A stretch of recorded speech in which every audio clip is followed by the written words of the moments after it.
morning, everybody. I'm Paul Diebold from the Irvington Historical Society. I had hoped we would be on site where Irwin Field used to stand in Irvington, in Indianapolis, Indiana, but it's raining in central Indiana today. Just a little bit too much of a sprinkle for us to do that. So my teaser today was the most one-sided game ever, and that was a game played by Butler University versus Hanover, October 15, 1921, so 99 years ago. The final score of that game was 122-6. Butler won against the Hanoverians, as they call them, the Bulldogs versus the Hanoverians. And that was played at Irwin Field, just around the corner here. So if you think about that, if you lived in Irvington, we're going to have today some great college football matchups here in 2020, but 100 years ago in Irvington, you could walk out your door, walk over to Irwin Field, and from 1905, when Irwin Field was established and constructed, until 1928, you could see collegiate football right here in Irvington, in your own backyard, if you will. So it was quite an interesting time. Of course, football was a much rougher sport, even rougher than it is today. It's not a gentle sport today, to be sure. But back then, the helmets looked kind of like this. This is a replica, and there was very little padding. In fact, I have a couple images to show you. This is Butler playing football at Irwin Field. This is a 1921 photograph. We do not know if this is the game, the most one-sided game ever played. It's unlabeled, but that is Butler playing here in Irvington. And that house in the background is still there. It's still there today. You can see how everyone is equipped. And here is another image. Here's the football team. You look carefully there. A few people have a few missing teeth.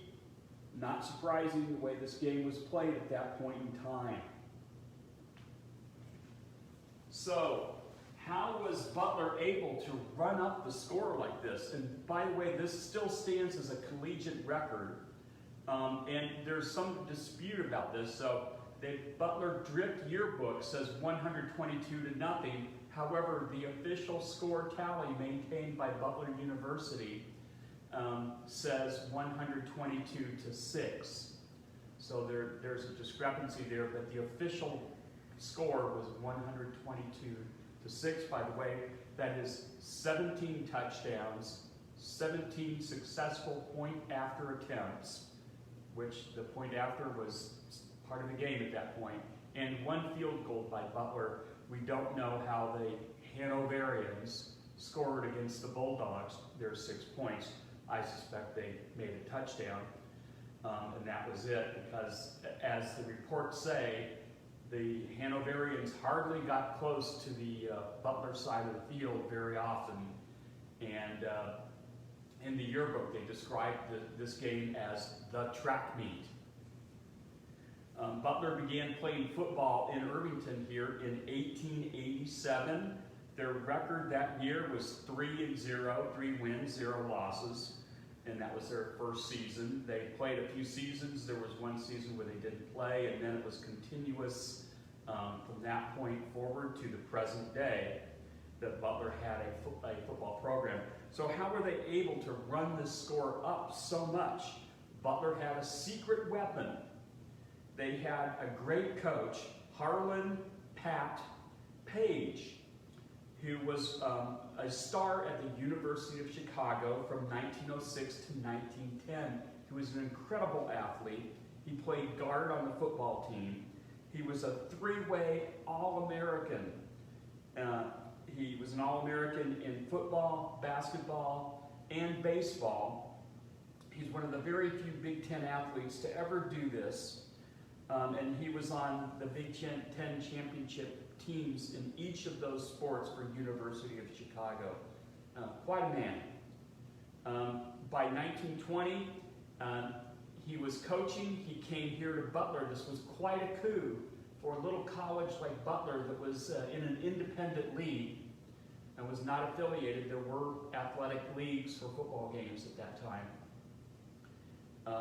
They were not affiliated. Quite a coup for them to get such an athlete. So Coach Page knew all the latest plays, all the latest techniques. He was friends with the people that were on the Chicago Cardinals and would-be Chicago Bears teams that were just being formed. The NFL was just starting at this point in time. So, by the way, their 1920 season, the first season that Coach Page coached the Bulldogs, they were 7 wins, 1 tie, 0 losses. And they maintained a healthy winning record all through his coaching tenure for 5 years. He also coached basketball at that time, and Butler in 1924 became the AAU title holders at that time. They won a championship. So Hanover should have known what was coming to them, because in 1920, when Butler played Hanover, the score was 53-7. Hanover managed to score on a sneak play. They were lined up to do a field goal. They hiked the ball. The quarterback got up and ran it in, made a touchdown. But after that trickery, that was it for Hanover. And again, that was quite a run-up. So you think about it in sports history, people came here to Irvington to see these games. They would come by automobile. The streets would be packed with cars for people to see these matchups. They also came for the baseball, basketball games. They could come by interurban up on Washington Street and walk down here to the sports field. They could come by trolley, same thing, get off at the Irvington stop, probably at Ritter or at Audubon, and walk on through to the ball field. So it was quite a time. If you think about it, although that field has been built over with houses after World War II, Irwin Field was built over. There are still traces of that history. For example, the house where Coach Page lived was at 340 North Ritter, still there today. This building that we're in the Bona Thompson Memorial Library. Those athletes would have come here to study. They posed on the steps of this building. They went to their various houses where they were boarding in the community, or the fraternity houses where they were living in the community. So there's still kind of echoes of this tradition. Well, that pretty much wraps us up for today. I am going to close with one final thing here. So I'm very excited to announce my new version of Greater Irvington is out. It's in print. This is not a mock-up copy here. This is the real thing. And you can purchase this on our website. You can also become a member. We have an initial order of 100 copies. About half of those are gone. So if you want to get your latest edition of Greater Irvington, get onto our website and reserve your copy today. So I'm probably going to be gone for a couple weeks here, take a little bit of a break. Everyone have a great Thanksgiving. If you travel, please be safe, and be safe in your homes. See everybody in a couple weeks. Take care.